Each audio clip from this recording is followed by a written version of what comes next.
rain, heavy blows, dirty eyes. 참 호불호가 많이 갈리는 게임이기도 한 코지마 히데오 감독의 데스 스트랜딩입니다. 2019년 말에 첫 출시가 됐고 2020년 7월 스팀으로 출시가 됐는데요. 현재는 간혹 세일을 하는 품목이기도 하죠. 쿠팡맨 게임으로 잘 알려진 이 게임은 오픈월드 액션 장르이기도 한데 시네마틱 어드벤처 장르로서 마치 한 편의 긴 영화를 보는 듯한 느낌으로 즐길 수 있는 이 게임을 알아봅니다. 우선 이 게임은 코지마 히데오의 게임으로서 그의 개성이 굉장히 아주 많이 극명하게 드러나는 게임입니다. 특히 영화를 보는 것처럼 컷신이 굉장히 많은 편입니다. 그래서 이 데스 스트랜딩을 하다 보면 내가 영화를 보고 있는 건지 게임을 하고 있는 건지 헷갈릴 정도니까요. 우선 유저들의 호불호라는 게 여기서부터 바로 시작을 합니다. 컷신이 너무 많으면 게임의 흐름을 수시로 끊어먹어요. 그나마 데스 스트랜딩에서는 컷신을 최대한 에피소드의 처음이나 끝에 배치하면서 게임의 흐름을 끊지 않으려는 모습도 보이죠. 그래도 컷신은 굉장히 많은 편이고 실제 게임의 엔딩이라고 할 수 있는 마지막 2개의 에피소드는 대충 1시간 30분 정도 걸리는 것 같아요. 그 정도로 많은 컷신을 보여줍니다. 이 게임의 플레이 타임은 아무리 못해도 약 30시간, 대사 스킵을 안하고 진행할 경우에는 약 40시간 정도의 플레이 타임을 보여주는데 그 중에서 약 70%가 컷신이에요. 게임의 기능이라는 부분에 대해서 초점을 맞추고 본다면 분명히 좋은 점수만을 주기에는 어려울 겁니다. 실제로 이 데스 스트랜딩에 대한 전문 리뷰 사이트들의 리뷰를 봐도 평점이 굉장히 극명하게 갈려요. 그만큼 이 게임은 개성 자체가 굉장히 강한 게임이라는 겁니다. 우선 이 게임의 그래픽부터 먼저 알아보면 PC판 기준으로 최대 240프레임을 뽑습니다. 울트라 와이드 해상도도 지원하고요. 실제로 켜보니까 그 만족도가 굉장히 높았던 DLSS 2.0 이런 기술도 대응하면서 최적화가 굉장히 잘 되어 있어요. 호라이즌 제로던에서 사용되었던 것으로 잘 알려져 있는 이 데시마 엔진을 사용하면서 포스트 아포칼립스 세계관의 풍경을 아주 멋지게 만들어냈어요. 사실 이 그래픽 부분에 대해서는 크게 흠잡을 만한 부분이 없어요. 디테일한 부분들의 그래픽뿐만 아니라 이 전체적인 디자인 그리고 게임의 분위기가 아주 조화롭게 만들어졌죠. 지금까지 출시된 게임들만 봐도 이 데스 스트랜딩의 그래픽 자체만 보면은 아주 훌륭한 편에 속하지 않을까 생각됩니다. 많은 사람들의 호평이 이어지는 부분이 바로 이 OST, BGM인데요. 저도 역시 같은 생각이에요. 음악의 선곡 자체가 대체적으로 훌륭한 편이지만 제가 높은 점수를 주고 싶은 부분은 이 선곡이 아니라 음악이 나오는 타이밍입니다. 이 게임은 택배 배송이라는 부분이 주를 이루고 있는 게임이에요. 그래서 때때로는 지루해질 수도 있는 부분이 분명히 있습니다. 근데 그렇게 지루해질만 하면은 정말 기가 막히게 음악이 나와요. 야, 이거 플스4로 처음 플레이할 때는 감탄사가 저절로 나왔어요. 와, 막 이랬어요.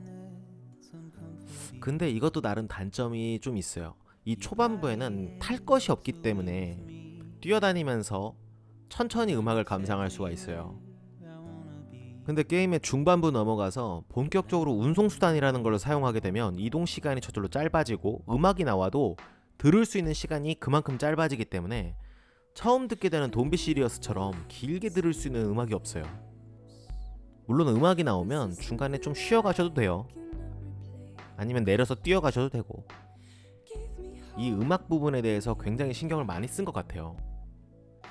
이 필드에서 들을 수 있는 음악은 대부분이 로우로어라는 아티스트의 음악인데 그 외에도 호시노겐, DJ 칼리드, 네이버후드처럼 우리에게 잘 알려진 아티스트의 음악들이 많이 포함이 되어 있어요. 음악 자체가 좋은 거는 둘째치고 이 타이밍을 기가 막히게 잡았다. 이렇게 요약을 하겠습니다. 자, 이제 게임을 즐기는 부분에 대해서 얘기를 해보자면 의외로 택배 배송이 꽤 재밌어요. 특히 이 비동기 멀티플레이라는 방식은 내가 세우거나 또는 타인이 세우던 구조물이 각자의 월드에 등장해서 이를 이용하면서 좋아요를 눌러주고 평가하는 독특한 시스템이 포함되어 있습니다. 국도를 설치하기 위해서 자원을 모으는 재미도 쏠쏠하고 산맥을 순식간에 넘어다니는 짚라인이 꿀같은 장소에 설치만 되어 있다면 어느새 나도 모르게 좋아요 버튼을 연타하고 있죠. 택배 배송만을 한다고 해서 전투가 아예 없는 것도 아닙니다. 내 화물에 미쳐있는 뮬, 나를 죽이려고 하는 테러리스트, 그리고 비만 내렸다 하면 등장하는 BT. 플레이어는 이 세 가지와의 전투를 해야 합니다. BT를 제외한 사람을 상대로 하는 액션에서는 오토바이나 트럭으로 뺑소니 치고 맨손으로 때릴 수도 있고, 때로는 손에 들고 있는 화물로 한방컷 보내고, 무기 등으로도 싸울 수 있으며 암살적인 요소도 있어서 생각보다 재미없지 않았어요. 물론 액션이 주가 되는 게임이 아니기 때문에 이 액션에 대한 깊이감은 없다고 봐야 됩니다. 굉장히 단조로운 편이에요. 이 게임 초반에나 미친듯이 쫓아오는 뮬 때문에 지레 겁먹지, 볼라건 같은 무기를 들고 나서부터는 자원을 수급하기 위한 앵벌 대상입니다. 테러리스트 역시 마찬가지죠. 뮬은 적어도 날 죽이진 않지만 얘네들은 날 죽인다는 것 외에는 다를 바 없는 자원 수급 몹 그 자체예요. BT 같은 경우에는 조금 무서웠어요. 처음에는 이거 공포 게임인가 싶었거든요. 그리고 극초반 부분에는 이 BT에게 대항할 방법이 없기 때문에 숨죽이면서 천천히 진행을 하거든요. 이때의 공포스러운 분위기 때문에 BT를 상대하기가 꽤 꺼려지지만 이 중반부 이상 넘어가면 매우 어려운 난이도가 아니라면 카이라 결정 수급을 위해서 그냥 또는 피해 다니기 귀찮아서 일부러 잡혀 들어가 캐쳐를 잡는 자신을 볼 수 있을 겁니다. 사실 그게 더 편하죠. 블러드 그레네이드만 있어도 캐쳐 2마리 잡는 거는 그렇게 어렵지 않아요.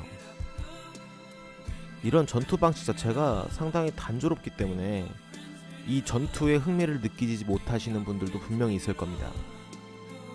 근데 또 택배기사가 막 화려하게 칼 쓰고 검 쓰고 마법 날리고 이러면 또 이상하잖아요. 충분히 택배기사로서 아주 훌륭한 전투 능력을 갖추고 있다는 거는 게임을 해보면 분명히 아실 겁니다. 무엇보다 이 게임은 화물 배송을 통한 사람들끼리의 연결을 주제로 하고 있는 게임이니까 개인적으로 이 정도 액션이면 큰 어려움 없이 플레이할 수 있어서 나름 또 괜찮은 것 같아요. 이 컷신의 영화 같은 연출은 이게 또 나름 여유롭게 감상하면 꽤 볼만해요. 특히 저는 주스토리보다 이 등장인물들의 개개인 스토리가 굉장히 매력적이었거든요.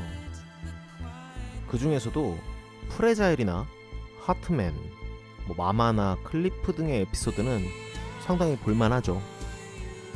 여기서 또 많은 분들의 호불호 갈리는 부분이 나오죠.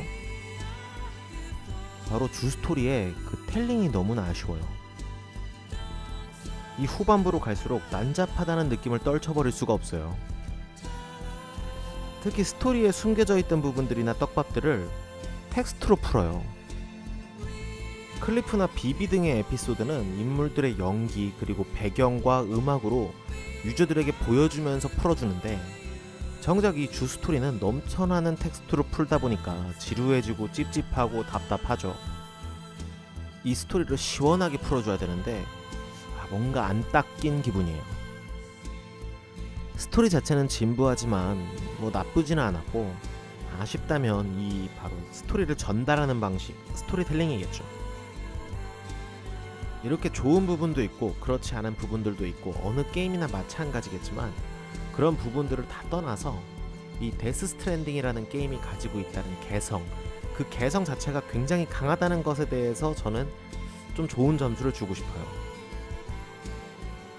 이 데스 스트랜딩 독창적인 게임이기 때문에 게임 유저분들이라면 한 번쯤은 해봐도 좋을 만한 게임이라고 추천합니다. 그리고 택배기사분들께 언제나 택배 잘 배송해주셔서 정말 감사합니다.